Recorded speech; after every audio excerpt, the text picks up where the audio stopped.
Hello and welcome to study with job YouTube channel. और इस video में हम लोग देखने वाले हैं एनसीईआरटी और एससीईआरटी का ज्योग्राफी जो क्लास 6 से 12 तक का है। और इसमें अभी हम लोग देख रहे हैं भारत के भूगोल, जिसमें हम लोग चैप्टर नंबर 4 तक कंप्लीट कर लिए हैं। और चैप्टर नंबर 4 जो था वह भारत की जलवायु था। तो चैप्टर नंबर 4 तक हम लोग कंप्लीट कर लिए हैं, जिसका वीडियो यूट्यूब पे पड़ा हुआ है, आप लोग जाकर देख सकते हैं। और आज हम लोग चैप्टर नंबर 5 देखेंगे और 6-7 भी अगर हो पाएगा तो हम लोग देख लेंगे। एरुक मनी की तरफ से बुक आता है, इसका अगर आप पीडीएफ लेना चाहते हैं तो नीचे डिस्क्रिप्शन में आपको टेलीग्राम का लिंक मिल जाएगा, आप देख सकते हैं। डायरेक्ट टेलीग्राम पे सर्च कीजिएगा स्टडी विथ जॉब और स्टडी विथ जॉब, और वहाँ से आप ले सकते हैं। ओके, अगर आप इसको चाहते हैं व्हाट्सएप पे भेजिए तो एक नंबर है 9955128211। इस नंबर पे आप कॉल नहीं कीजिएगा, मैसेज ही कीजिएगा व्हाट्सएप पे। तो 9955128211 जो नंबर है, इस नंबर पे आप मैसेज कर दीजिएगा, आपको हम भेज देंगे। ठीक है। तो इसमें 10 और 50 एमसीक्यूज है, जिसमें से अप्रॉक्स 600 के आसपास एमसीक्यूज दिया हुआ है भारत के भूगोल से, और 400 एमसीक्यूज दिया हुआ है विश्व भूगोल से। तो इसको भी हम लोग कंप्लीट करने वाले हैं। तो चलिए हम स्टार्ट करते हैं डायरेक्ट। अगर आपको वीडियोज अगर अच्छा लगता है, अगर आप चाहते हैं कि फ्यूचर में हम वीडियो देखें, तो आप लोग इसको सब्सक्राइब कर लीजिए। अगर अच्छा नहीं लगता है तो बताइए कहाँ कमी है, उसको हम सुधार करने का कोशिश करेंगे। चलिए नेक्स्ट, अभी हम यहाँ पे स्टार्ट करते हैं chapter number 5। Chapter number 5 start करते हैं, जिसमें हम लोग देखेंगे भारत के प्राकृतिक वनस्पति तथा वन्य प्राणी के बारे में देखेंगे। ठीक है, प्राकृतिक वनस्पति तथा वन्य प्राणी के बारे में देखेंगे। तो चलिए हम स्टार्ट करते हैं। वो रहा है, हमारा देश भारत विश्व के मुख्य 12 जैव विविधता वाले देशों में से एक है। ठीक है, मुख्य 12 जैव विविधता वाले देशों में से एक है। लगभग 47,000 विभिन्न जातियों के पौधे पाए जाने के कारण यह देश विश्व में 10वें स्थान पर है और एशिया देशों में चौथे स्थान पे है। यानी अलग अलग प्रजातियों के पौधे, अलग अलग जो है वह जैव विविधता जो है वह पाए जाने के कारण हम जो है यह देश जो है 12 जैव विविधता हमारे देश में पाए जाते हैं मुख्य रूप से। ठीक है। और जो 47,000 प्रजातियां पाई जाती है, तो 47,000 जो प्रजातियां पाई जाती है पौधे की, इसके कारण जो है यह भारत का जो स्थान है वह विश्व में 10वें नंबर पे है और एशिया में चौथे नंबर पे है। ठीक है। भारत में लगभग 15,000 फूलों के पौधे हैं, जो विश्व में फूलों के पौधों का 6% है। भारत में जो फूलों के पौधे हैं वो उस पर 15,000 पौधे हैं। मतलब ये नहीं कि 15,000 ही पौधे हैं, ये मतलब प्रजाति की बात हो रही है कि 15,000 फूलों के प्रजाति इसमें भारत में जो पूरे विश्व के 6% है। भारत में लगभग 90,000 जातियों के जानवर तथा विभिन्न प्रकार की मछलियाँ ताजे तथा समुद्री पानी की पाई जाती है। यानी 90,000 जो मछलियों की जाति है वो भी इसमें पाए जाते हैं। प्राकृतिक वनस्पति का अर्थ है कि वनस्पति का वह भाग जो कि मनुष्य की सहायता के बिना अपने आप पैदा होता है, लंबे समय तक उस पर मानवीय प्रभाव नहीं पड़ता, इसे अक्षत वनस्पति कहते हैं। यानी प्राकृतिक वनस्पति हम लोगों ने चैप्टर ही स्टार्ट किया था प्राकृतिक वनस्पति। इसका मतलब यह हुआ कि बहुत ऐसे पौधे होते हैं जो ऑटोमेटिक अपने आप उग जाते हैं, उसमें मानव का कोई रोल नहीं रहता है। जैसे खरपतवार हुआ। ठीक है, कहीं कहीं जैसे आप जो अभी ठंडी का सीजन चल रहा है, तो आप गेहूं के खेत में देखते होंगे कि एक जो है साग उग जाता है, बथुआ जिसको हम लोग बोलते हैं। ठीक है, खाने में काफ़ी अच्छा लगता है। आराम से उसको बनाइए और फिर उसमें नमक और क्या बोलते हैं, तेल वगैरह आदि, लहसुन ये सब डाल के, मिर्चा, हरा मिर्चा डाल के उसको मस्त बनाइए, उसके बाद खाइए, बहुत मज़ा आता है। तो ये क्या है, ये आपको इसके लिए आप जो गेहूँ के खेत में इसको आप नहीं उगाते हैं, ये ऑटोमेटिक उग जाता है। तो इस प्रकार के पौधे को हम लोग को क्या बोलते हैं, प्राकृतिक वनस्पति के नाम से जानते हैं। वह वनस्पति जो कि मूल रूप से भारतीय है, उसे देशज कहते हैं। ठीक है, लेकिन जो पौधे भारत के बाहर से आए हैं उन्हें विदेशज पौधे के नाम से हम लोग जानते हैं। ये नाम से ही पता चल रहा है। वनस्पति जगत शब्द का अर्थ किसी विशेष क्षेत्र में किसी समय में पौधे की उत्पत्ति से है। वनस्पति जगत का मतलब क्या हुआ, इसका मतलब ये है कि किसी विशेष क्षेत्र में, ठीक है, किसी समय में पौधे की जो उत्पत्ति होता है उसे वनस्पति जगत हम लोग बोलते हैं। नेक्स्ट पॉइंट हम लोग देख लेते हैं यहाँ से। नेक्स्ट पॉइंट हो रहा है भूभाग। ठीक है, भूभाग के बारे में देखते हैं। भूमि का वनस्पति पर प्रत्यक्ष एवं अप्रत्यक्ष जो है प्रभाव को भूभाग कहते हैं। ठीक है, और धरातल के स्वभाव का वनस्पति पर बहुत प्रभाव पड़ता है। उपजाऊ भूमि पर प्रायः कृषि की जाती है। उबड़ तथा असमतल भूभाग पर जंगल तथा घास के मैदान है जिनमें वन्य प्राणियों को आश्रय मिलता है। नेक्स्ट हम लोग देख लेते हैं मृदा। मृदा विभिन्न स्थानों पर अलग-अलग प्रकार की मृदा पाई जाती है, जो विविध प्रकार की वनस्पति का आधार है। मरुस्थल की बलुई मृदा में कांटली झाड़ियाँ तथा नदियों का डेल्टा क्षेत्र में पर्णपाती वन पाए जाते हैं। पर्वतों की ढलानों में जहाँ मृदा की परत गहरी या शंकुधारी वन पाए जाते हैं। यानी जहाँ जो पर्वतों की ढलान जो होता है वहाँ पे शंकुधारी जो है वन पाए जाते हैं। शंकुधारी वन का मतलब कि यहाँ के जो पेड़-पौधे होते हैं वो शंकु के आकार के होते हैं। ऐसे-ऐसे इनमें डाली नहीं निकला रहता है। ये पूरा सीधा ऐसे शंकु के आकार के ये पेड़-पौधे ऐसे होते हैं, ठीक है? ऐसे इस आकार में वहाँ के पेड़-पौधे होते हैं पहाड़ी क्षेत्रों के। और जो मरुस्थल के बलुई मृदा में जो कटीली झाड़ियाँ निकलती है, उसके हम लोग पर्णपाती वन बोलते हैं। जैसे राजस्थान के जो आप रेगिस्तान में जाएँगे तो उसमें काँटों वाली जो है वो झाड़ियाँ पाई जाती है, तो उसमें हम लोग पर्णपाती वन बोलेंगे। और वहीं जो विभिन्न प्रकार के ये मृदा पे डिपेंड करता है, किस मृदा पे कौन-सा वनस्पति पाई जाती है। तापमान की अगर बात करें यहाँ पे, तो वनस्पति की विविधता तथा विशेषताएँ तापमान और वायु की नमी पर भी निर्भर करती है। हिमालय पर्वत की ढलानों तथा प्रायद्वीपीय के पहाड़ियों पर 915 मीटर की ऊंचाई से ऊपर तापमान में गिरावट वनस्पति के पनपने और बढ़ने को प्रभावित करती है। ठीक है, वनस्पति को पनपने और बढ़ने की प्रभावित करती है और उसे उष्ण कटिबंधीय से उपोष्ण और शीतोष्ण तथा अल्पाइन वनस्पतियों में परिवर्तित कर देती है।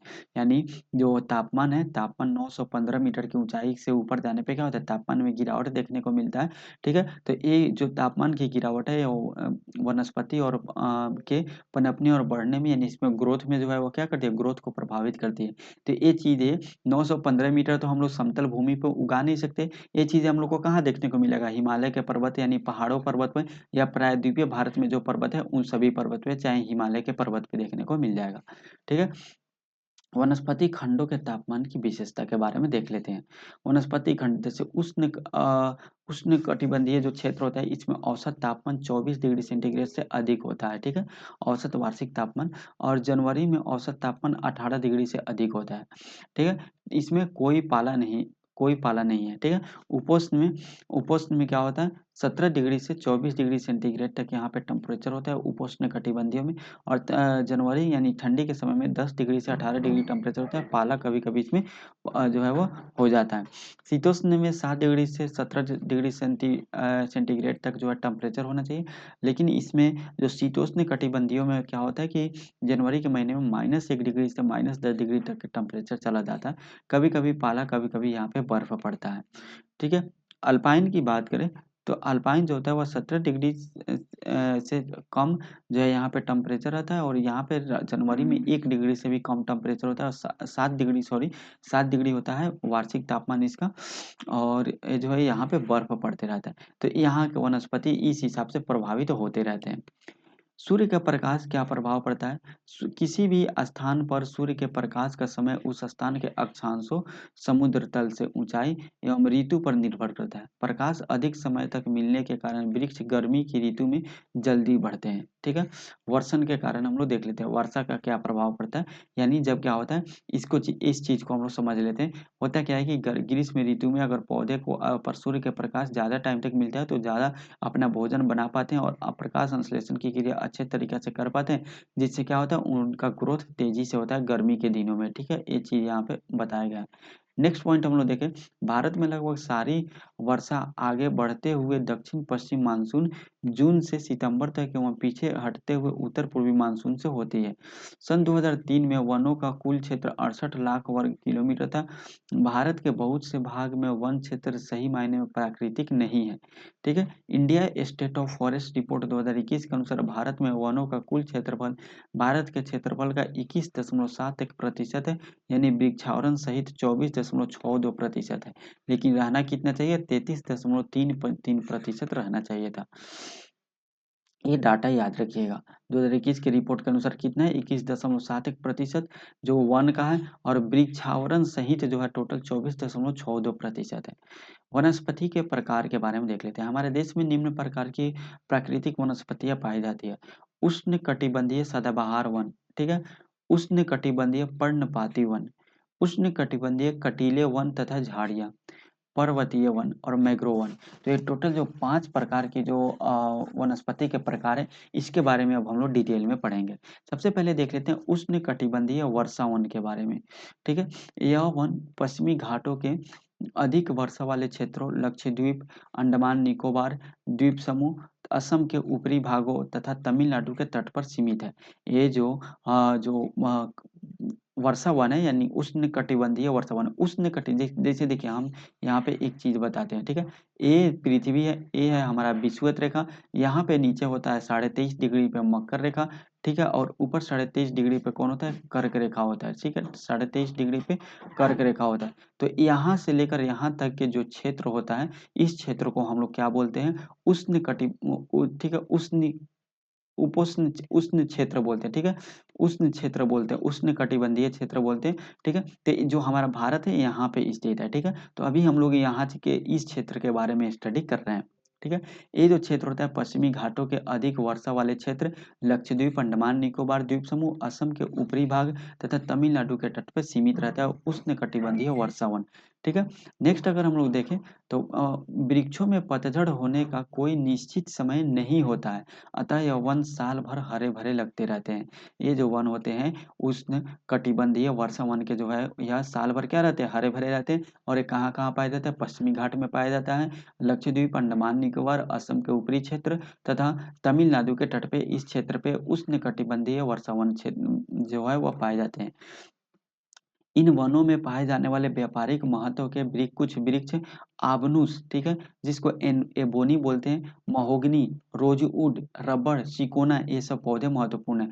आबनूस पौधे, महोगनी पौधे काफी महंगा जो है यह लगता है, ठीक है? महोगनी पौधे इस क्षेत्र में नहीं लग पाता है। मैंने भी अपने जो पास के घर पे है वहीं पे लगाने का कोशिश किया था, क्योंकि काफी ये महंगा बिकता है, तो इसलिए मैंने लगाया था, लेकिन वो नहीं हो पाया था, ठीक है? क्योंकि इसको प्रॉपर उस क्षेत्र जो वर्षा वन जो है उसी क्षेत्र में उग पाता है। रोजवुड, रबड़, सिकोना, ये सब पौधे इस क्षेत्र में पाए जाते हैं, ठीक है? आप देख सकते हैं यहाँ पे भी लिखा हुआ है, व्यापारिक महत्व से जो है कुछ वृक्ष जो है वह महत्वपूर्ण है, तो इसलिए ये जो जितने भी वृक्ष है काफी महंगे बिकते हैं, बहुत महंगे बिकते हैं। नेक्स्ट देखते हैं, इन वनों में सामान्य रूप से पाए जाने वाले जानवर हाथी, बंदर, लेमूर, हिरन आदि है। एक सींग वाले गेंडे असम और पश्चिम बंगाल के दलदली क्षेत्र में मिलते हैं, ठीक है? ये भी चीज याद रखना है। एक सींग वाले जो गेंडे हैं वह असम और पश्चिम बंगाल के दलदली क्षेत्र में मिलते हैं। तो हम लोग उष्ण कटिबंधीय जो है वह वर्षा वन के बारे में देख लिए। अब हम लोग देखते हैं उष्ण कटिबंधीय पर्णपाती वन। उष्ण कटिबंधीय वर्षा वन को ही हम लोग क्या बोलते हैं? यहाँ पे एक चीज हम आपको बता दें, उष्ण कटिबंधीय वर्षा वन को ही हम लोग सदाबहार वन के नाम से जानते हैं। सदाबहार मतलब क्या होता है? वो बिल्कुल सदाबहार रहता है। सदाबहार मतलब हुआ कि हरे भरे बिल्कुल रहता है, उसमें पतझड़ का कोई लोचा नहीं रहता है। नेक्स्ट देख लेते हैं उष्ण कटिबंधीय पर्णपाती वन के बारे में। ये भारत में सबसे बड़े क्षेत्र में फैले हुए वन है।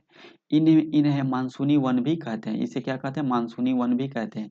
ये उन क्षेत्रों में विस्तृत है जहां 70 सेंटीमीटर से 200 सेंटीमीटर तक वर्षा होती है। इस प्रकार के वनों में वृक्ष शुष्क ग्रीष्म ऋतु में 6 से 8 सप्ताह के लिए अपनी पत्तियां गिरा देते हैं, ठीक है? यानी जो उष्णकटिबंधीय पर्णपाती वन होते हैं, ये उसी क्षेत्र में पाए जाते हैं जहाँ पे मानसून की जो है वह मानसून की अधिकता हो, जहाँ मानसूनी क्षेत्र हो, और जो वर्षा जो हो वह 70 से 200 सेंटीमीटर तक हो, और जो वहाँ का जो भी वृक्ष होते हैं वो शुष्क ग्रीष्म ऋतु में, ठीक है? शुष्क ग्रीष्म ऋतु में यानी पतझड़ के महीने में क्या कहते हैं? वो अपना पत्ता 6 से 8 सप्ताह के लिए गिरा देते हैं और फिर नए पत्ते को जन्म देते हैं। जल की उपलब्धि के आधार पर इन वनों को आर्द्र तथा शुष्क पर्णपाती वनों में विभाजित किया गया है। यानी जल की उपस्थिति के उपलब्धि के आधार पर अब हम लोगों ने क्या चीज पढ़े? यहाँ पे पढ़े मानसूनी क्षेत्र होना चाहिए। फिर हम लोग ये भी पढ़े तो हर साल हर समय किसी भी क्षेत्र में वर्षा नहीं ना हो सकता है, और ना ही मानसून की अधिकता रहेगी। तो उसमें कभी मानसून की अधिकता रहेगी तो उस समय के स्थिति को हम लोग शुष्क पर्णपाती वन आर्द्र बोलेंगे, सॉरी आर्द्र बोलेंगे। और जब वर्षा नहीं रहेगी यानी सूखा रहेगा तो उसको हम लोग शुष्क पर्णपाती वन के नाम से बोलेंगे।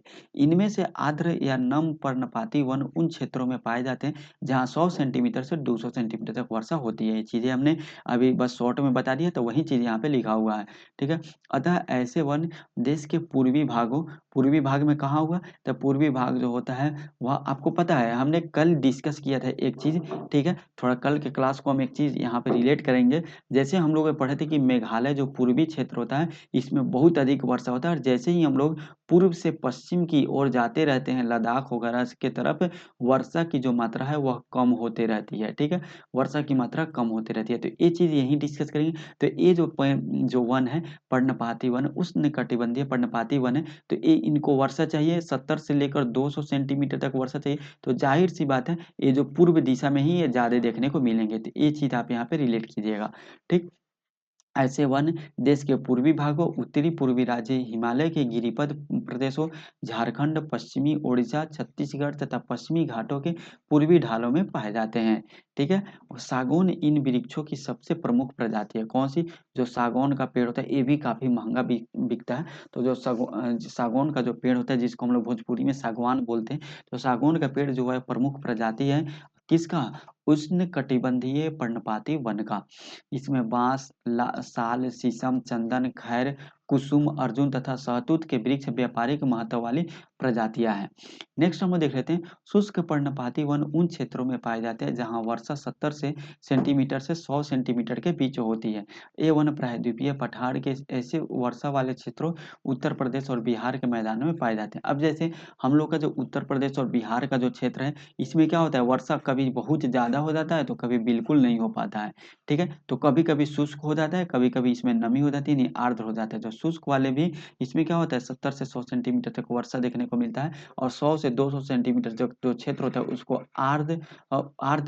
जो है वो पर्णपाती वन के नाम से जानते हैं या क्षेत्र के नाम से जानेंगे, और जिसमें 70 से 100 सेंटीमीटर तक वर्षा होता है उसे शुष्क पर्णपाती वन क्षेत्र के नाम से हम लोग जानेंगे। तो इसमें बिहार और उत्तर प्रदेश इसके अंतर्गत आ जाते हैं। विस्तृत क्षेत्रों में प्रायः सागौन, साल, पीपल, नीम आदि वृक्ष उगते हैं। इन क्षेत्रों के बहुत बड़े भाग कृषि कार्य में प्रयोग हेतु साफ कर लिए गए हैं, और कुछ भागों में पशुचारण भी होते हैं। ठीक है, तो आपको पता ही है बिहार और यूपी में जो पेड़ का कटाई है कितना तेजी से होता है, स्मगलिंग भी होता है पेड़ का। ठीक है, जो बड़े बड़े नेता विधायक है वो करते रहते हैं। यही सच्चाई है। देखिए जो सच्चाई है वो कोई बोलेगा, इसमें कोई ये नहीं है।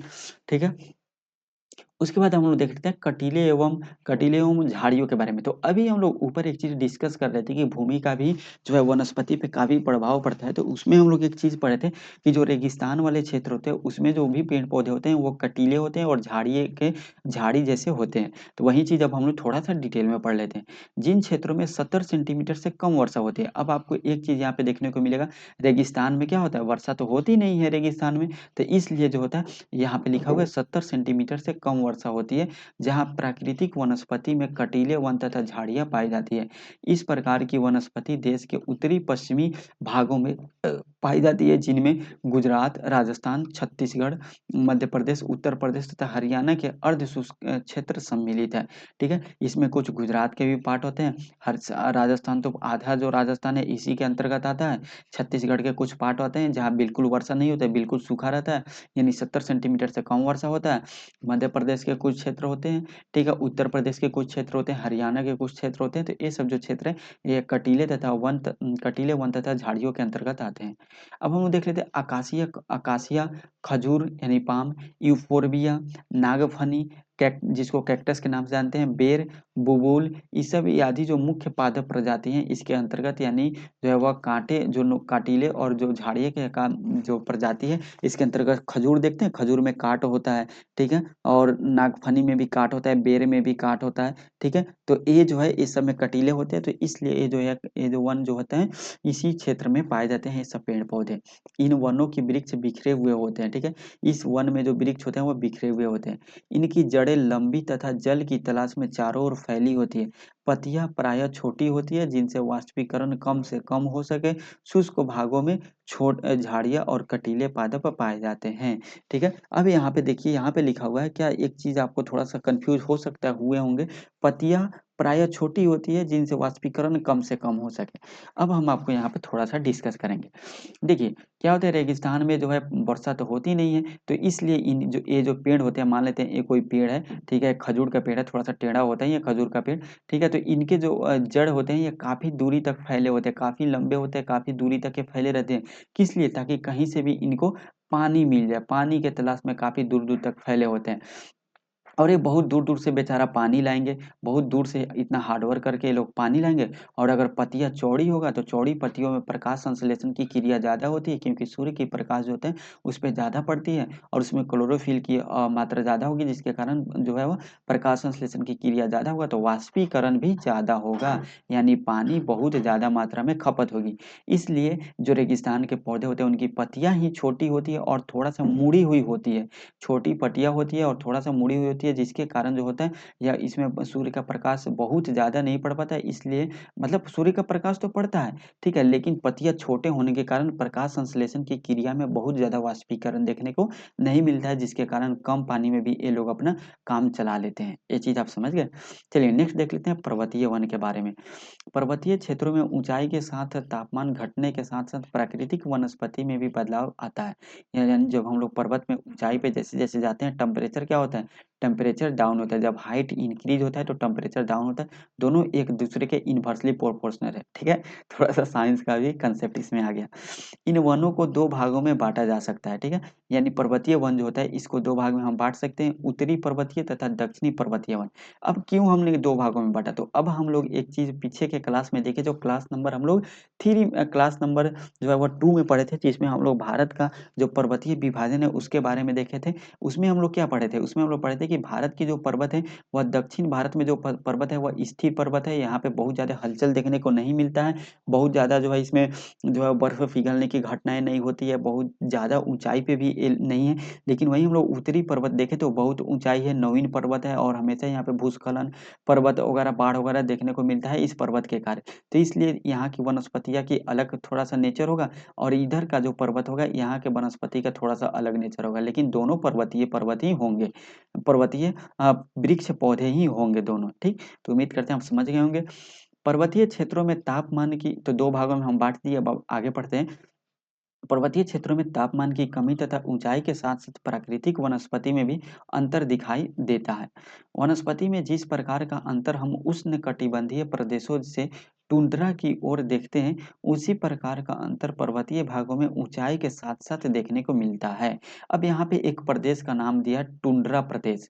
ये क्या होता है? जैसे ये जो है हमारा पृथ्वी है, हमारा पृथ्वी गोल है, तो आपको पता है ये विषुवत रेखा है। विषुवत रेखा के 23.5 डिग्री ऊपर कर्क रेखा, 23.5 डिग्री नीचे जो है मकर रेखा, 66.5 डिग्री ऊपर जो है इसको हम लोग बोलते हैं उत्तरी ध्रुव रेखा और जो 66.5 डिग्री नीचे है इसको हम लोग बोलते हैं दक्षिणी ध्रुव रेखा। और उसके बाद जो बिल्कुल उत्तरी ध्रुव और दक्षिणी ध्रुव वाला क्षेत्र है इसको हम लोग टुंड्रा प्रदेश के नाम से जानते हैं। किस नाम से? टुंड्रा प्रदेश के नाम से जानते हैं। तो इस प्रदेश में बहुत कम सूर्य के प्रकाश ना के बराबर जाता है, साथ ही मतलब ठीक है, 6 मंथ पे ये सब घटनाएँ होती है सूर्य का प्रकाश, ठीक है? साथ ही ये होता है इसमें कि ये जो साथ में इसमें क्या होता है, यहाँ पे वर्षा नहीं हो पाती है, तो जिसके जिसके कारण जो होता है ये काफ़ी ऊपर जाने के कारण यहाँ पे टेम्परेचर बहुत कम होता है। तो जो पेड़-पौधे की स्थिति नेचर यहाँ पे देखने को मिलेगा, वही स्थिति आपको पर्वतों के ऊँचाई पे भी जाने पे मिलेगा, क्योंकि पर्वत के ऊँचाई पे भी जो है वह वर्षा होने की संभावनाएँ नहीं होती है, वहाँ पे भी बर्फ ही बर्फ भरा पड़ा है। ठीक है? ये चीज़ समझ गए? वही लाइन यहाँ पे दिया गया है।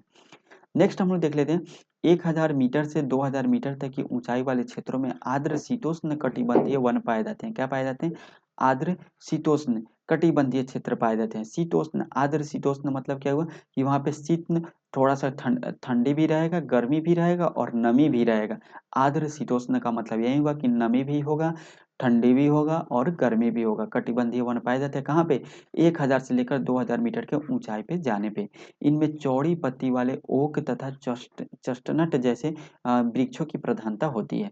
1500 से 3000 मीटर की ऊंचाई के बीच शंकुधारी वृक्ष जैसे चीड़ यानी पाइन, देवदार, सिल्वर फर, स्प्रूनसे, सीडर आदि पाए जाते हैं। ये वन प्रायः हिमालय की दक्षिणी ढलानों, दक्षिण और उत्तर पूर्व भारत के अधिक ऊंचाई वाले भागों में पाए जाते हैं। नेक्स्ट हम लोग देख लेते हैं यहाँ पे। आपको समझ में आ रहा है चीजें? देखिए ये चीज देखिए अगर आप समझ में नहीं आ रहा है आपको तो आप कमेंट कीजिए, हम नंबर भी दे दिए अपना व्हाट्सअप नंबर 9955 ठीक है, 12 82 11, इस पे आप व्हाट्सअप कीजिए। हम आपको जो भी जो सहूलियत होगा, जो भी करना होगा, हम ज़रूर आपके लिए कुछ करेंगे। मैसेज कीजिएगा, कॉल नहीं कीजिएगा, क्योंकि ना पूरा शेड्यूल बहुत बिजी रहता है मेरा, तो इसलिए आप ना मैसेज कीजिएगा और हम हो सके थोड़ा लेट से रिप्लाई करें, लेकिन रिप्लाई ज़रूर करेंगे। नेक्स्ट पॉइंट है, अधिक ऊंचाई पर प्रायः शीतोष्ण कटिबंधीय घास का मैदान पाए जाते हैं। अधिक ऊंचाई पे शीतोष्ण कटिबंधीय, अब हम लोगों ने क्या पढ़ा था पीछे, 1000 से 2000 मीटर तक, यानी क्या हुआ, 1 से 2 किलोमीटर अगर आप ऊंचाई पे जाते हैं तो वहां पे आर्द्र, ठीक है, आर्द्र और शीतोष्ण, आर्द्र शीतोष्ण जो है वह वन पाए जाते हैं, क्योंकि यहाँ तक जो है वह वर्षा वगैरह का प्रभाव रहता है, क्योंकि यहाँ तक हम लोग को जो है आज जो है नमी भी देखने को मिलता है और शीत और गर्मी यानी ठंडी गर्मी देखने को मिलता है। लेकिन जब हम लोग इससे ऊपर जाते हैं तो केवल और यहाँ पे जो है वह आर्द्रता देखने को हम लोग को नहीं मिलती है, केवल केवल जो है वह ठंडी यानी शीतोष्ण जो है वह शीतोष्ण मतलब ठंडी और थोड़ा थोड़ा जो टेम्परेचर जो है गर्मी का भी टेम्परेचर देखने को मिलता है। तो इसको हम लोग शीतोष्ण कटिबंधीय घास के मैदान में के नाम से जानते हैं। तो शीतोष्ण कटिबंधीय घास के मैदान पाए जाते हैं और प्रायः 3600 मीटर की अधिक ऊंचाई पर शीतोष्ण कटिबंधीय वनों तथा घास के मैदानों का स्थान अल्पाइन वनस्पति ले लेती है। कौन सा अल्पाइन वनस्पति जो है ये ले लेती है 3600 मीटर की ऊंचाई पे जाने पे, जिसमें हम लोग सिल्वर फर, जूनिपर, पाइन और बर्च इन वनों के मुख्य वृक्ष हैं।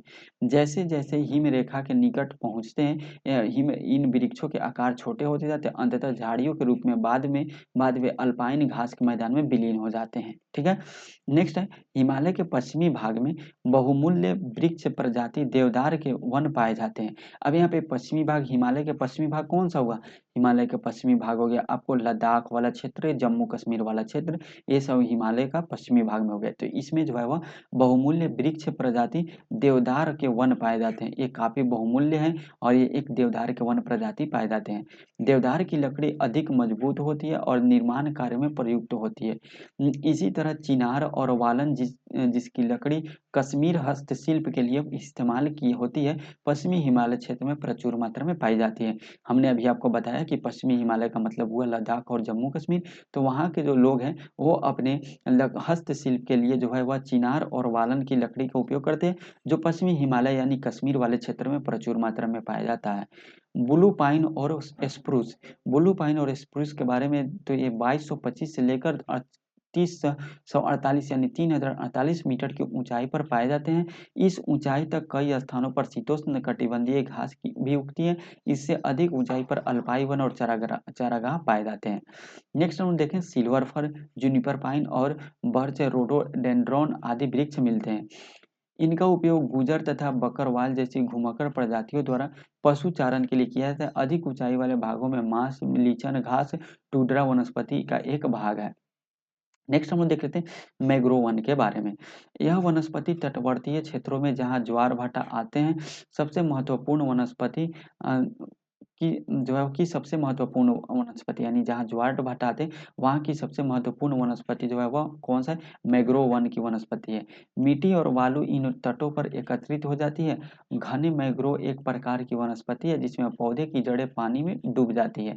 ठीक है, गंगा, ब्रह्मपुत्र, महानदी, गोदावरी, कृष्णा, कावेरी नदियों के डेल्टा भाग में यह वनस्पति पाई जाती है। ठीक है, गंगा ब्रह्मपुत्र डेल्टा में सुंदरी सुंदरी वृक्ष पाए जाते हैं जिन्हें मजबूत लकड़ी प्राप्त होती है। ठीक है, ये इंपॉर्टेंट क्वेश्चन है। ठीक है, सुंदरवन डेल्टा में सुंदरी जो है वह वृक्ष पाए जाते हैं, जो गंगा ब्रह्मपुत्र के डेल्टा के द्वारा सुंदर वन डेल्टा बनाया जाता है उसमें। नारियल, ताड़, क्वेटा एवं एंगार के वृक्ष भी इन भागों में पाए जाते हैं, मैंग्रोव वन के भाग में। इस क्षेत्र का रॉयल बंगाल टाइगर प्रसिद्ध जानवर है, यानी मैंग्रोव वन में जो रॉयल बंगाल टाइगर है ये प्रसिद्ध क्षेत्र है। ठीक है, इसके अतिरिक्त जो है कछुए, मगरमच्छ, घड़ियाल एवं कई प्रकार के सांप भी इस जंगलों में पाए जाते हैं। जो रॉयल बंगाल टाइगर है ये जो आरबीआई का लोगो है इसमें भी देखने को आपको मिलेगा। ठीक है, जो है इसमें भी देखने को मिलेगा और यही हमारा राष्ट्रीय जो है पशु है रॉयल बंगाल टाइगर। नेक्स्ट है भारत में विभिन्न प्रकार के आर्द्र एवं अनूप आवास पाए जाते हैं। अनूप आर्द्र एवं अनूप आवास पाए जाते हैं। इसके 70% भाग पर चावल की खेती की जाती है और भारत में लगभग 39 लाख हेक्टेयर भूमि आर्द्र भूमि है और जो आर्द्र भूमि है उस पर चावल की खेती की जाती है। उड़ीसा में चिलिका और भरतपुर में केवलादेव राष्ट्रीय पार्क अंतर्राष्ट्रीय महत्व की आर्द्र भूमियों के अधिवेशन यानी रामसर अधिवेशन के अंतर्गत रक्षित जल कुक्कुट आवास है। ठीक है, जल कुक्कुट आवास जो है वह कौन कौन से है, एक चिल्का झील है और जो उड़ीसा में स्थित है, और भरतपुर में केवलादेव राष्ट्रीय राष्ट्रीय उद्यान है। आपको बताना है केवलादेव राष्ट्रीय उद्यान किस राज्य में है? हमने बहुत कम क्वेश्चन आप लोगों से पूछते हैं, लेकिन अब हम कोशिश करें कि आप लोग से क्वेश्चन भी पूछा करें क्लास में। तो ये आप बताइए केवलादेव जो राष्ट्रीय उद्यान है किस राज्य में स्थित है? यहाँ पे तो भरतपुर दिया हुआ है, ठीक है। देखते हैं किसका कितना दिमाग चल पाता है, बहुत ही ईजी है, ठीक है। चलिए, भारत भारत वन स्थिति रिपोर्ट 2021 के अनुसार भारत में मैंग्रोव वन 4992 वर्ग किलोमीटर में फैला है, जो देश के भौगोलिक क्षेत्र का 0.15% है। और एक क्वेश्चन बीपीएससी में आया हुआ क्वेश्चन था हाल फिलहाल में, जो 69वीं बीपीएससी का एग्जाम हुआ है उसमें, जो विश्व की मैंग्रोव वन क्षेत्र का 3% है, ठीक है। यह अंडमान और निकोबार द्वीप समूह, पश्चिम बंगाल के सुंदरवन डेल्टा और गुजरात में अधिक विकसित है, ठीक है। नेक्स्ट हम लोग देखेंगे सामाजिक वानिकी का अर्थ है पर्यावरणीय, सामाजिक एवं ग्रामीण विकास में मदद के उद्देश्य से वनों का प्रबंध और सुरक्षा तथा ऊसर भूमिका पर वन रोपण करना। राष्ट्रीय कृषि आयोग जो 1976 से लेकर 1979 ने सामाजिक वानिकी को 3 वनों में बांटा था। जो राष्ट्रीय कृषि आयोग है, जो क्या किया था, हमारे जो जितने भी भारत में वन है उसको 3 भागों में बांटा था, जो शहरी वानिकी, ग्रामीण वानिकी और फार्म वानिकी। तो आपको नाम से ही पता चल रहा है, शहर जो होगा शहरी वानिकी शहर में, ग्रामीण वानिकी गांव में, और फार्म जो होगा वह फार्म मतलब क्या होता है, जैसे नहीं होता है नर्सरी, आप लोग सुनते ना, में जाओ नर्सरी से थोड़ा गुलाब का फूल लाओ लगाते हैं, ठीक है। तो ये जो होता है उसको फार्म वानिकी हम लोग बोलते हैं, ठीक। चलिए, तो इसके बारे में थोड़ा सा देख लेते हैं आगे क्या दिया हुआ है। वन्य प्राणी संरक्षण अधिनियम 1972 में पास हुआ, जो वन्य प्राणियों के संरक्षण रक्षण की कानूनी रूपरेखा तैयार करता है। इस अधिनियम को 2003 एवं 2022 में संशोधित कर दिया गया है, जिसके तहत कठोर सजा का प्रावधान किया गया है।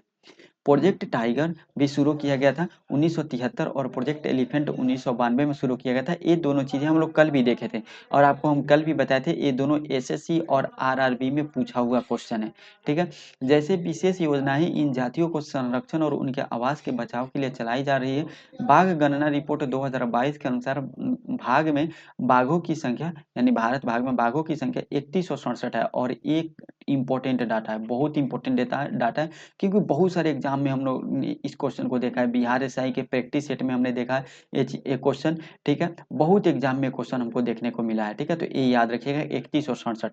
नीलगिरी जैव विविधता की स्थापना 1986 में हुई थी। यह भारत का पहला जीवमंडल निचय है, और भारत में टोटल 18 जैवमंडल निचय है। ये सब क्वेश्चन यहाँ से यहाँ तक जो है वो एक एक जो वर्ड है इसका क्वेश्चन ही है, ठीक है। भारत में कितने जैव विविधता क्षेत्र है? 18। ये जीडी का फेवरेट क्वेश्चन है, एसएससी जीडी का जिनका एग्जाम होगा ये याद रखिएगा, फेवरेट क्वेश्चन है, ठीक है। और नीलगिरी जो है भारत का पहला जैव विविधता क्षेत्र, नीलगिरी जैव विविधता क्षेत्र, ये भी बहुत इंपॉर्टेंट क्वेश्चन है, ठीक है। 1986 में इसका स्थापना किया गया था। नेक्स्ट पॉइंट हम लोग देखते हैं यहाँ से।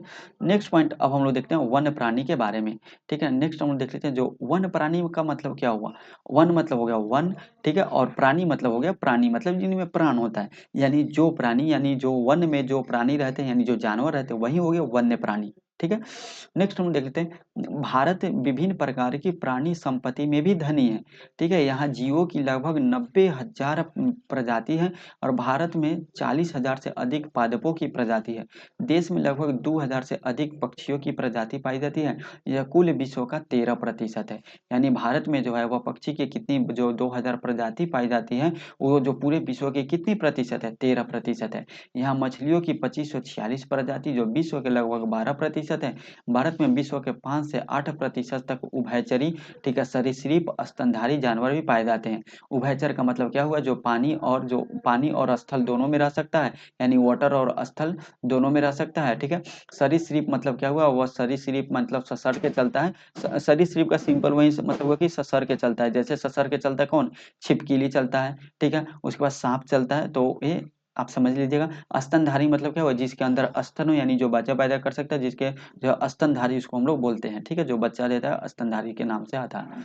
स्तनधारी जानवरों में हाथी सबसे अधिक महत्वपूर्ण है। ये असम, कर्नाटक और केरल के उष्ण तथा आर्द्र वनों में पाए जाते हैं, ठीक है। एक सींग वाले गेंडे अन्य जानवर है जो असम तथा पश्चिम बंगाल के दलदली क्षेत्र में पाए जाते हैं। कच्छ के रण में तथा थारू मरुस्थल में क्रम से जंगली गधे तथा ऊंट पाए जाते हैं, ठीक है। ये याद रखिएगा, ये इंपॉर्टेंट क्वेश्चन है। जंगली गधे जो है, ये आता है क्वेश्चन कि कहाँ पे जंगली गधे पाए जाते हैं, तो कच्छ के रण में पाए जाते हैं, जो गुजरात में स्थित है, ठीक है। भारतीय भैंसा नीलगाय, नीलगाय तो आपको अभी भी खेत वगैरह में देखने को मिल जाएगा, गेहूं वगैरह चरते रहता है, ठीक है। तो एक जो है ब्लैक वाला होता है, तो ब्लैक वाला से हम लोग डरते हैं कि ब्लैक वाला बहुत खतरनाक होता है, मार देगा। और लाल वाला जो होता है उससे हम लोग क्या करते हैं, उसको बस उसके पीछे पीछे हम लोग दौड़ते हैं और जो ब्लैक वाला होता है तो ब्लैक वाला हमारे पीछे दौड़ता है ठीक है। तो ये जब जाइएगा ना गाँव वगैरह खेत में तो आपको पता चलेगा। तो नीलगाय, चौसिंघा, छोटा मृग तथा विभिन्न प्रजातियों वाले हिरन आदि कुछ अन्य जानवर जो है वह भारत में पाए जाते हैं। वन्य संरक्षण अधिनियम सन 1972 में लागू किया गया था। भारत भारत विश्व का अकेला देश है जहां शेर तथा बाघ दोनों पाए जाते हैं। ठीक है, ये याद रखिएगा, भारत विश्व का अकेला देश है जहाँ शेर भी और बाघ भी पाए जाते हैं। गुजरात में गिर जंगल, बाघ मध्य प्रदेश तथा झारखंड के वनों, पश्चिमी बंगाल के सुंदरवन तथा हिमालयी क्षेत्र में पाए जाते हैं। बिल्ली जाति के सदस्यों में तेंदुआ भी ये एक शिकारी जानवरों में मुख्य है। तो आपको पता है हिमालयी क्षेत्र में पाए जाने वाले जानवर अपेक्षाकृत कठोर जलवायु को सहन करने वाले होते हैं, जो अत्यधिक ठंड में भी जीवित रहते हैं। ठीक है, देखिए धीरे धीरे वो रहने का जो हो जाता है। ठीक है, अभी हम लोग बहुत से ऐसे लोग होते हैं जो क्या होता है उनसे ठंडी बर्दाश्त नहीं होता, बहुत से ऐसे लोग जिनसे गर्मी बर्दाश्त नहीं होता है, बहुत से लोग होते हैं जो बाहर ज़्यादा देर रह लेंगे तो उनको सर्दी खांसी हो जाएगा, और बहुत से लोग होते हैं जो रोड पे ही अपना पूरा ज़िंदगी जीवन यापन करते हैं। अगर आप जाएँगे बहुत सारे रेलवे स्टेशन के आस-पास या गांधी मैदान के आस-पास के क्षेत्र जो पटना में है, वहाँ पे आप लोग देखेंगे तो लोग ऐसे ही जीवन यापन करते हैं बहुत सारे लोग। तो उन लोग का वैसा ही है, वो लोग बहुत कठोर जीवन सहने, कठोर जलवायु सहने का उनके अंदर क्षमता हो चुकी है। तो वो लोग कहीं भी रहेंगे तो सर्वाइव कर जाएँगे। लेकिन वहीं जो हमेशा एसी में रहे हैं, उनको एक दिन के लिए बाहर निकालिए, देखिए शाम तक तबीयत खराब होना फिक्स है। तो ऐसा ही जानवर लोग का भी होता है।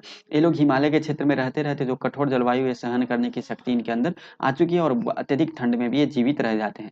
लद्दाख की बर्फीली ऊंचाइयों में याक पाए जाते हैं, जो गुच्छेदार सींगों वाला बैल जैसा जीव है, जिसका भार लगभग 1 टन होता है। तिब्बतीय बारहसिंगा, भारल नीली भेड़, जंगली भेड़ तथा कियांग तिब्बती जंगली गधे भी यहाँ पाए जाते हैं। कहीं-कहीं लाल पंडा भी कुछ भागों में मिलते हैं। कहीं-कहीं जो लाल पंडा होता है वो भी कुछ भागों में देखने को मिलता है। नदियों, झीलों तथा समुद्री क्षेत्रों में कछुए, मगरमच्छ, घड़ियाल पाए जाते हैं। घड़ियाल मगरमच्छ की प्रजाति का एक ऐसा प्रतिनिधि है जो विश्व में केवल भारत में पाया जाता है। ठीक है, घड़ियाल जो होता है वो मगरमच्छ का एक ऐसा प्रजाति है जो विश्व में केवल भारत में पाया जाता है। भारत में अनेक रंग-बिरंगे पक्षी पाए जाते हैं। मोर, बतख, तोता, मैना, सारस, कबूतर आदि कुछ पक्षी जो है प्रजातियां जो देश के वनों तथा क्षेत्रों में रहती है। नेक्स्ट है प्रवासी पक्षी। भारत के कुछ दलदली भाग प्रवासी पक्षियों के लिए भी प्रसिद्ध है। प्रवासी पक्षी का मतलब क्या हुआ, प्रवासी, प्रवासी मतलब क्या हुआ, प्रवासी जो हुआ वह मतलब जो है वह बाहर से जो आते हैं उसको हम लोग प्रवासी पक्षी बोलते हैं। शीत ऋतु में साइबेरियन सारस बहुत संख्या में यहाँ आते हैं। इन पक्षियों का एक मनपसंद स्थान कच्छ का रण है, जिस स्थान पर मरुभूमि समुद्र से मिलती है। वहाँ लाल सुंदर कलंगी वाली फ्लेमिंग हजारों की संख्या में आती है और खारे कीचड़ के ढेरे बनाकर उनमें घोंसले बनाती है और बच्चे को पालती है। देश में उनके दर्शनीय दृश्यों में से भी एक है। ठीक है, मतलब होता है क्या, ठंडी के दिन में जो गुजरात के कच्छ का रण है जहाँ से समुद्र जो है वह मिलता है, वहाँ पे क्या होता है, ये जो साइबेरियन सारस आते हैं और वहाँ पे अपने कीचड़ से घोंसला बनाते रहते हैं। ठीक है, लाल सुंदर कलंगी वाली जो फ्लेमिंग होते हैं, ठीक है, ये अपना जो है वो घोंसला भी बनाते हैं और वहाँ पे बच्चे को पालते हैं, जो काफी देखने योग्य दृश्य होता है।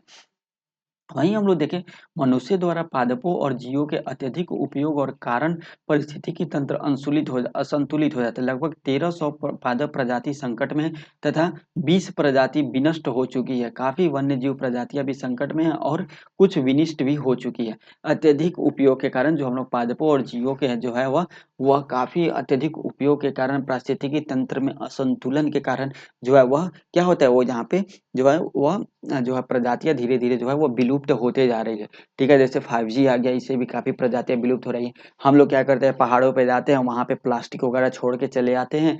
कहीं भी घूमने जाते हैं तो वहाँ पे प्लास्टिक वगैरह कचरा फैला के आते हैं, फिर वही कचरा वहाँ के जो है जानवर खाते हैं, पेड़-पौधे को प्रभावित करते हैं, जिसके कारण जो है यहाँ पे जो नष्ट जो है वो धीरे-धीरे होते रहते हैं प्रजातियाँ। ठीक है? नेक्स्ट है, देश में 18 जीव मंडल निचय आरक्षित क्षेत्र स्थापित किए गए हैं। ठीक है, इसमें 12 सुंदरवन, नंदा देवी, मन्नार की खाड़ी, नीलगिरी, नाकरे के ग्रेट निकोबार, ठीक है, अगस्तमलाई, सिमलीपाल, पंचमढ़ी, अचनकमर, अमरकंटक और खंग चेंगजोंग और पन्ना बायो रिजर्व की गणना विश्व के जीवमंडल निचय में की गई है। यानी हमारे देश में 18 जीवमंडल क्षेत्र बनाए गए, जिसमें से 12 जो है वह विश्व लेवल पे इनकी गणना की जाती है। ठीक है, उसका नाम यहाँ पे दिया हुआ है, आप लोग याद कर लीजिएगा। नेक्स्ट अगर हम लोग देखें यहाँ पे जो 18 जीवमंडल का नाम यहाँ पे दिया हुआ है, जिसमें सुंदरवन है, मन्नार की खाड़ी है, नीलगिरी है, नंदा देवी है, नाकरेक है, पंचमढ़ी है, सिमलीपाल है, दिबांग है, डिब्रू साइखोवा नेशनल पार्क है। ठीक है, और ये जो है वह जीवमंडल क्षेत्र है, और अगस्तमलाई, कंचनजुंगा, मानस, कच्छ, ठंडा रेगिस्तान, शेष अचलम, पन्ना, ग्रेट निकोबार, अचन कमर, अमरकंटक, ये सब की इसमें ये 18 जीवमंडल है। ठीक है, नेक्स्ट अगर हम लोग देखें, सन 1992 से सरकार द्वारा पादप उद्यानों की वित्तीय तथा तकनीकी सहायता देने की योजना बनाई है। शेर संरक्षण, गेंडा संरक्षण, भारतीय भैंसा संरक्षण तथा पारिस्थितिकी तंत्र में संतुलन के लिए कई योजनाएं बनाई गई है। लगभग भारत में लगभग जो है वह 104 नेशनल पार्क, 553 वन्य प्राणी अभ्यारण्य और कई चिड़ियाघर राष्ट्र के पादप और जीव संपत्ति की रक्षा के लिए बनाए गए हैं। अब हम लोग देख लेते हैं औषधीय पादप के बारे में। भारत में प्राचीन समय से अपने मसालों तथा जड़ी बूटियों के लिए विख्यात रहा है। आयुर्वेद में लगभग 2000 पादपों का वर्णन है। ठीक है, कितने में? 2000 पादपों का वर्णन आयुर्वेद में किया गया। कम से कम 500 तो निरंतर प्रयोग में आते रहते हैं। भारत में लगभग 40,000 औषधि पादपों की प्रजाति है, जो वैश्विक वनस्पति का 12% है। और अंतर्राष्ट्रीय प्राकृतिक संरक्षण संघ IUCN की स्थापना 1948 में हुआ था। तो इसने जो है अंतर्राष्ट्रीय प्राकृतिक संरक्षण संघ ने लाल सूची के अंतर्गत 352 पादपों की गणना की, जिसमें 52 पादप अति संकटग्रस्त और 49 पादपों की विनिष्ट होने का खतरा है। ठीक है, रेड डाटा सूची यानी IUCN द्वारा जो है 1964 से तैयार किया जा रहा है। एक क्वेश्चन भी आता है एसएससी में। ठीक है, एसएससी में क्वेश्चन भी आता है, रेड डाटा जो है सूची, रेड डाटा रिपोर्ट किसके द्वारा जारी किया जाए? तो IUCN के द्वारा जारी किया जाता है। एक क्वेश्चन एसएससी में आया हुआ क्वेश्चन है, याद रखिएगा। भारत में प्रायः औषधि के लिए प्रयोग होने वाले कुछ निम्नलिखित पादप है, जैसे सर्पगंधा। ठीक है, यह रक्तचाप के निदान के लिए प्रयोग होता है और केवल भारत में ही ये पाया जाता है, सर्पगंधा। जामुन, जामुन पके हुए फल से सिरका बनाया जाता है। जामुन के जो पके हुए फल है, इससे सिरका बनाया जाता है, जो कि वायुसारी और मूत्रवर्धक और इसमें पाचन शक्ति के भी गुण है। बीज का बनाया हुआ पाउडर मधुमेह रोग में सहायता करता है। यानी जो जामुन का जो अगर आप पेड़ पाते हैं तो आपको जो मूत्रवर्धक या वायुसारी जो भी बीमारी है, ये आपको नहीं होगी, पाचन शक्ति आपका सही रहेगा। अगर आप इसके बीज को भी कूट के खाते हैं तो आपको जो पाउडर बना के, तो उससे आपको मधुमेह नामक बीमारी जो है उससे राहत मिलेगी। अर्जुन का पेड़, ताजे पत्तों का निकाला हुआ रस कान के दर्द के इलाज में सहायता करता है। यह रक्तचाप की नियमितता के लिए भी लाभदायक है। बबूल, बबूल इसके पत्ते आंख की फुंसी के लिए लाभदायक है। ठीक है, बबूल का जो पेड़ होता है, ठीक है, आंख की फुंसी के लिए लाभदायक होता है। इसे प्राप्त गोंद का प्रयोग शारीरिक शक्ति की वृद्धि के लिए होता है। इससे जो गोंद जो प्राप्त होता है बबूल से, इससे क्या होता है? इसे गोंद का जो है वह जो होता है शारीरिक शक्ति की वृद्धि के लिए भी होता है। नेक्स्ट है नीम। नीम जो है वह जैव और जीवाणु प्रतिरोधक होता है। नीम तो बहुत इंपॉर्टेंट होता है, आपको भी पता होगा। ठीक है, तुलसी पादप, तुलसी पादप भी बहुत ही इंपॉर्टेंट है। जुकाम और खांसी की दवा में इसका प्रयोग किया जाता है। कचनार, कचनार का जो फोड़ा यानी अल्सर, ठीक है, फोड़ा में, अल्सर में या दमा रोगों के लिए प्रयोग होता है। इस पौधे की जड़ और कली पाचन शक्ति में भी सहायता करती है कचनार की। ठीक है, तो ये सब जो इंपॉर्टेंट है जो हम लोग यूज करते हैं, और इसमें जितने भी है, आप एक चीज देखिएगा, इसमें जितने भी पेड़ पौधे हैं, ये नॉर्मली हम लोग को मिल जाते हैं, हर जगह हमारे गांव घर में मिल जाते हैं सब चीजें।